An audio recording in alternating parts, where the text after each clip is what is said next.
నెతన్యాహును kidnap చెయ్యండి Trump అంటోంది పాకిస్తాన్. మానవత్వానికి వ్యతిరేకంగా చెత్త నేరస్తుడు అని నెతన్యాహును పాక్ నిందించింది. టర్కీ కూడా నెతన్యాహును కిడ్నాప్ చెయ్యగలదని, పాకిస్తానీయులు దానికోసం ప్రార్థిస్తున్నారని అంటున్నారు.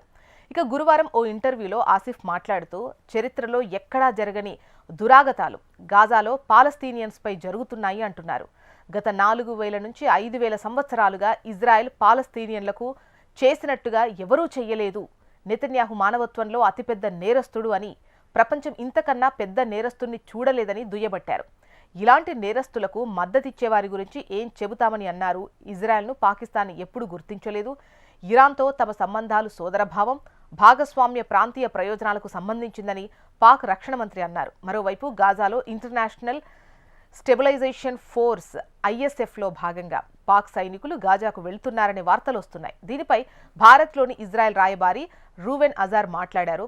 పాకిస్తాన్ సైన్యం గాజాలో ఉండటంపై ఇజ్రాయెల్ సంతోషంగా లేదని అన్నారు. హమాస్, లష్కరే తోయబా మధ్య సంబంధాలు పెరగడంపై ఆందోళన వ్యక్తం చేశారు.